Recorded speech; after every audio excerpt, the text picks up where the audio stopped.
So this is about the reservation percentage or distribution of reservation. Next one is admission process. आपके लिए ये बहुत important part है. अभी तक एडमिशन प्रोसेस स्टार्ट नहीं हुआ है. ओके, तो एडमिशन प्रोसेस स्टार्ट होने के बाद आपको पहले मैं दिखा देता हूं कि इंटरफेस कैसा होता है. तो इंटरफेस आपका एडमिशन प्रोसेस स्टार्ट होने के बाद जो होता है वो कुछ इस तरह का होता है. वेट अ मिनट, यहाँ पे है मेरी टैब्स. ये मैं यहाँ पे रखता हूँ नीचे. ओके, जो इंटरफेस आपका होता है साइट का, वो इंटरफेस ऐसा होता है. ये 2022 और 23 के लिए इंटरफेस हुआ था. ओके, इसमें न्यू इंटरफेस आपको आ जाएगा. इस टाइप का सेम इंटरफेस आपको आएगा. यहाँ पे आपको कैंडिडेट का लॉगिन होता है, आपको लॉगिन करना होता है, रजिस्टर करना होता है कैंडिडेट. ओके, और उसके बाद आप एडमिशन फॉर्म भर सकते हो. मैं आपको बताता हूँ कैसे भरना है एडमिशन फॉर्म वगैरह. ओके, ये जो साइड की टैब्स होती है, इस सारे टैब्स में कट ऑफ्स वगैरह वगैरह सब कुछ दिया है.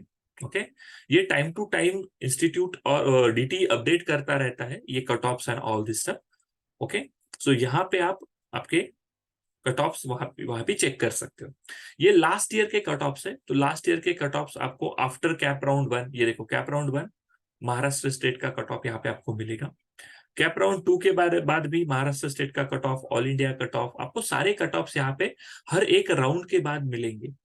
ओके, कट ऑफ जनरली किया जाता है जो लास्ट एडमिशन रिपोर्ट करता है उसका कट ऑफ करके कंसिडर किया जाता है. We will discuss that. Cut off part भी मैं आपसे के साथ डिस्कस करूंगा, कैसे कट ऑफ लिस्ट बनती है वो मैं आपसे डिस्कस करूंगा बाद में. Okay, but this is how the interface.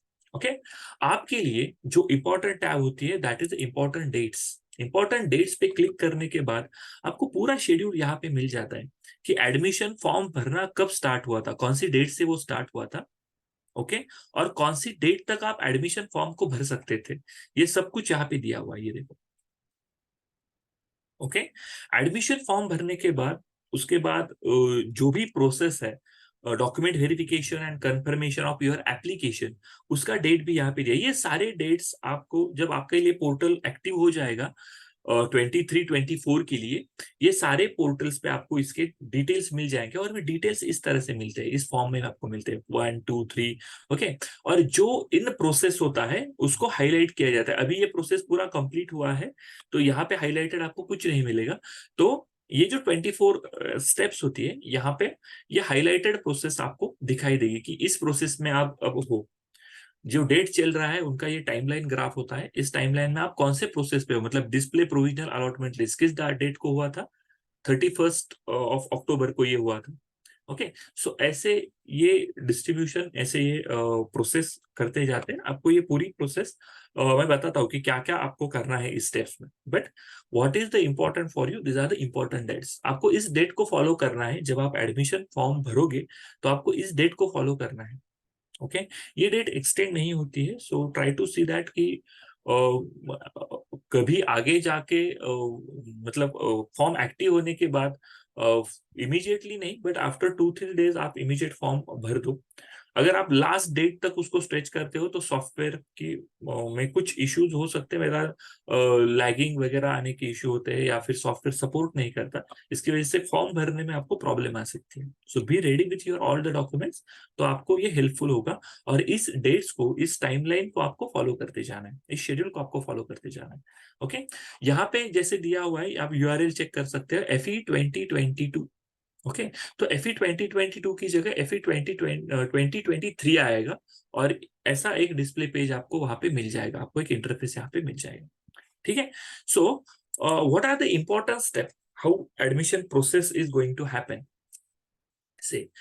इसमें से वेरी फर्स्ट एडमिशन प्रोसेस का पार्ट होता है that is application form. Okay, आपको एक लॉगिन क्रिएट करना होता है. आपको एप्लीकेशन फॉर्म फुलफिल करना होता है. उस फॉर्म की प्रोसेसिंग फी होती है. वो प्रोसेसिंग फी और ओपन कैटेगरी लास्ट ईयर के लिए वो 800 था और रिजर्वेशन कैटेगरी वो 600 था. ओके, तो वो प्रोसेसिंग एप्लीकेशन फी फॉर्म आपको भरना है. इसमें आपको आपके एजुकेशन डिटेल्स, आपके पर्सनल डिटेल्स, आपके सब्जेक्ट के मार्क्स एंट्री कर रहे हैं सभी. ओके, और सभी सब्जेक्ट के मतलब मैथ्स, वो आपको ऑप्शन देते हैं कि कौन से सब्जेक्ट आप ऑप्ट कर रहे हो, कौन से नहीं. वो सभी सब्जेक्ट आप वहां पे मार्क्स एंट्री आपको करनी है। ओके, एप्लीकेशन फॉर्म आपका कंप्लीट होने के बाद, ये ऑनलाइन एप्लीकेशन फॉर्म है। इस एप्लीकेशन फॉर्म में, ऑनलाइन एप्लीकेशन फॉर्म भरने के बाद you have to upload all scan document on the DTE portal. आपको आपके डॉक्यूमेंट स्कैन करके डीटीई पोर्टल पे आप उसको अपलोड करने हैं। जहां पे आप एप्लीकेशन फॉर्म भरोगे वहां पे आपको ये सारे डॉक्यूमेंट स्कैन करके, जो भी आपके लिए एलिजिबल है, सारे डॉक्यूमेंट स्कैन करके आप यहाँ पे अपलोड कर दोगे। ओके, फिर से यहाँ पे मैं डॉक्यूमेंट में एक चीज आपको बताऊंगा।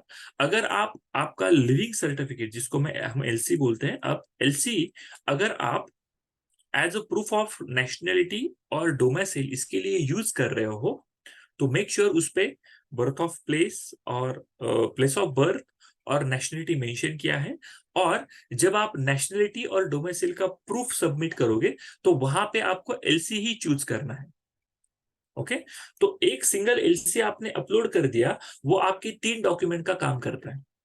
ओके, जो लिविंग सर्टिफिकेट का भी काम करेगा, नेशनलिटी का भी काम करेगा और डोमेसाइल का भी काम करेगा। अगर आपने चूज किया कि नहीं मेरे पास डोमेसाइल सर्टिफिकेट है, तो आपको वो डोमेसाइल सर्टिफिकेट अपलोड करना पड़ेगा। आपने चूज किया मेरे पास नेशनलिटी है, तो आपको नेशनलिटी का सर्टिफिकेट अपलोड करना पड़ेगा। ओके, सो आपके पास अगर है तो कोई इशू नहीं है। तो आपको मल्टीपल अपलोड, अगर आप उससे बचना है, नंबर ऑफ डॉक्यूमेंट्स से आपको अगर बचना है, तो आप ये वे यूज कर सकते हो, एलसी, जो आपके 3 डॉक्यूमेंट को रिप्रेजेंट करता है। ठीक है, सिंगल डॉक्यूमेंट आपकी सारी ऑप्शंस को, चीजें को और आपके 3 क्राइटेरियाज को फुलफिल कर देगा। ठीक है, तो ये एलसी का इंपॉर्टेंट होता है। वैसे भी ओरिजिनल एलसी आपको इंस्टीट्यूट में जमा करना होता है। ठीक है, दूसरा एक बात, एप्लीकेशन फॉर्म भरने में अगर आपको कोई प्रॉब्लम है, तो आपके पास में, आपके घर के पास जो भी फैसिलिटेशन सेंटर है, फैसिलिटेशन सेंटर का डीटी एक लिस्ट डिस्प्ले कर देता है before admission process get start. मतलब जब ये लिंक एक्टिव हो जाएगा, तब लिस्ट ऑफ फैसिलिटेशन सेंटर भी आपका आएगा। ओके, जनरली 99% और 95% colleges have a facilitation centre. Okay, ये कॉलेज का विलिंग होता है, but most of the college facilitation centre opt करते ही है। ओके, तो फैसिलिटेशन सेंटर जो है आपका, तो वहां पे जाके आप एप्लीकेशन फॉर्म भर सकते हो, और वहां पे जो लोग हैं वो आपको एप्लीकेशन फॉर्म भरने में हेल्प करेंगे। ओके, सो आप एप्लीकेशन फॉर्म वहां पे भी भर सकते हो।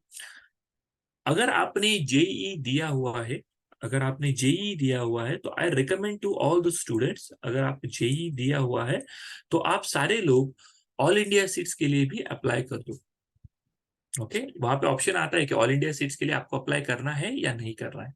तो जेई आपने दिया है तो ऑल इंडिया सीट्स के लिए जस्ट टिक इट, क्योंकि आपकी प्रोबेबिलिटी जो है एडमिशन की, वो आपको बढ़ानी होती है। ओके, सो जेई इंडिया के लिए आप टिक कर सकते हो वहां पे। ओके, अगर टीएफडब्ल्यूएस हो, कैटेगरी वाइज आप चूज कर सकते हो कि टीएफडब्ल्यूएस भी मुझे ऑप्ट करना है, ये भी ऑप्ट करना है, तो वो एड ऑन बेनिफिट आपको मिल जाएंगे ईडब्ल्यूएस और टीएफडब्ल्यूएस के लिए। ठीक है, okay, now application form complete होने के बाद आपको उस फॉर्म का प्रिंट आउट लेना होता है। डॉक्यूमेंट आपको सभी अपलोड करने हैं, उसका प्रिंट आउट लेना होता है। उस प्रिंट आउट के नीचे एक डॉक्यूमेंट में आपको नीचे मिलेगी list of all the documents, आपको वहां पे मिल जाते हैं। ओके, वो सारे ओरिजिनल डॉक्यूमेंट लेके आपको फैसिलिटेशन सेंटर में जाना है और वहां पे उसको वेरीफाई करवाना है। दिस इज द कंफर्मेशन और this is the important step in your admission process, कि आपको फैसिलिटेशन सेंटर में जाके आपके जो आपने फॉर्म भरा है, एप्लीकेशन फॉर्म भरा है, उसको आपको कंफर्म करवाना है। ओके, एप्लीकेशन फॉर्म भरते टाइम एक और चीज मैं आपको बताऊंगा।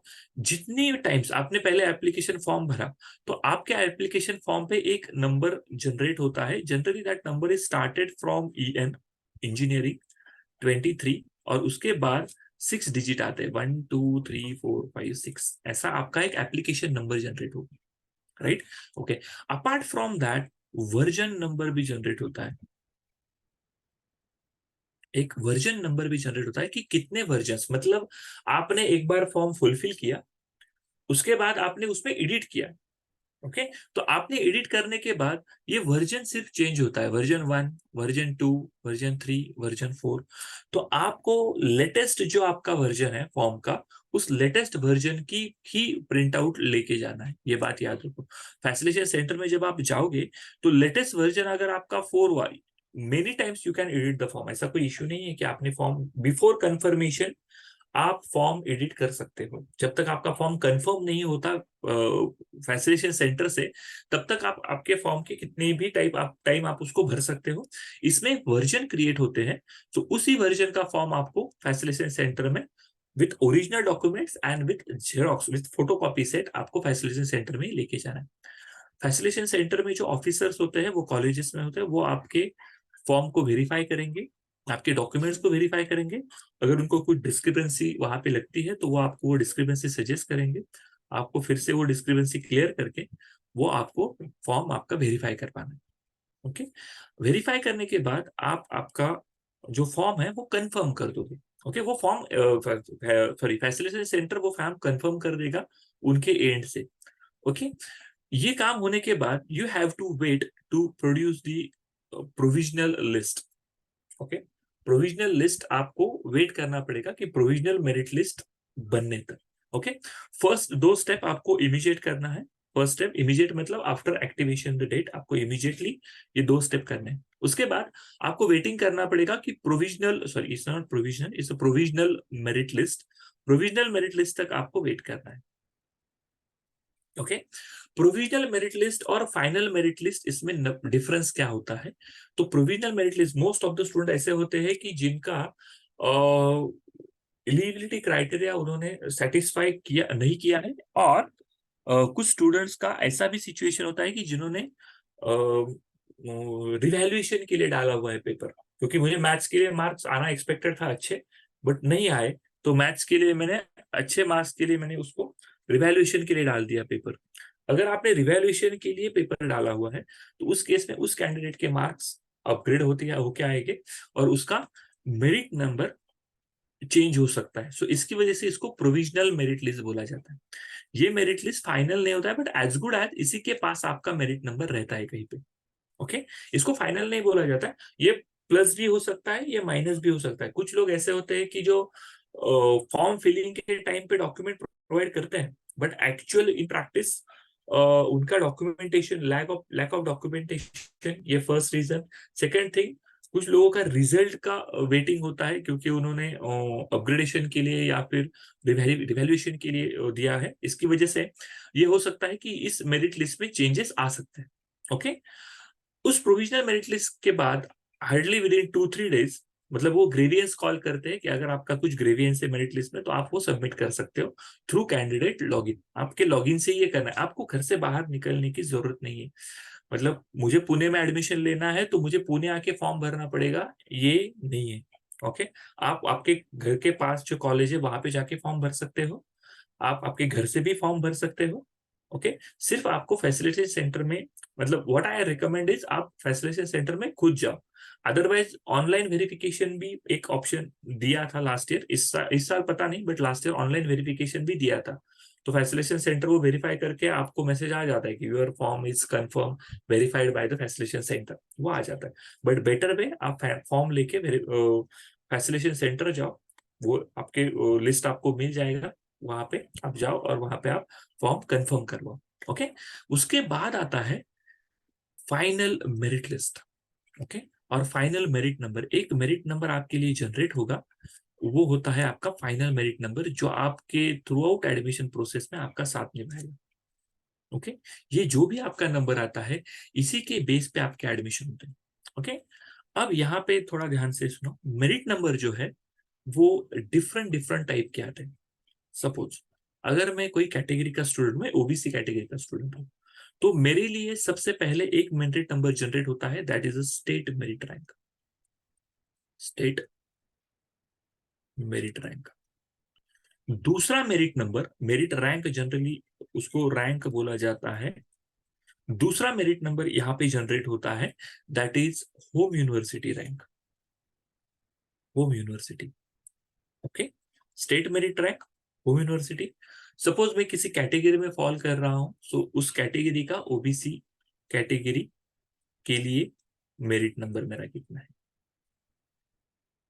ओके, अगर कैंडिडेट गर्ल स्टूडेंट है, कोई गर्ल स्टूडेंट है, तो लेडीज में उसका मेरिट नंबर क्या है, वो मेरिट नंबर यहाँ पे आता है। ओके। कैटेगरी का मेरिट नंबर है, लेडीज का मेरिट नंबर है अगर गर्ल स्टूडेंट है। जनरल का मेरिट नंबर ये होता है, स्टेट मेरिट रैंक मतलब आपका general merit rank, general merit number आपका होता है। ओके। सो ऐसे डिफरेंट डिफरेंट मेरिट नंबर आपके जनरेट होते हैं। इन सभी मेरिट नंबर में से आपको कट ऑफ में जो मेरिट नंबर दिखता है वो आपका स्टेट मेरिट रैंक होता है। ओके। बाकी के मेरिट रैंक आप देखना ही नहीं है, just ignore this merit rank, ये सिर्फ आपके रेफरेंस के लिए दिया जाता है। इसमें एक और मेरिट रैंक आता है, that is all India merit rank. Okay. अगर आप ऑल इंडिया सीट्स देख रहे हो तो आपको ऑल इंडिया मेरिट रैंक देखना पड़ेगा और स्टेट मेरिट रैंक आपको देखना पड़ेगा। स्टेट, क्योंकि ऑल इंडिया मेरिट रैंक की लिस्ट यहाँ पे मैं आपको दिखा देता हूं वो भी। सी, ऑल इंडिया के लिए, ऑल इंडिया के लिए जो है वो कट ऑफ लिस्ट सेपरेट लगती है। और महाराष्ट्र स्टेट के लिए एमएच, ये देखो मेरा स्क्रीन में आपको दिखेगा, MH cut off list cap round 3 के लिए ये सेपरेट लगती है।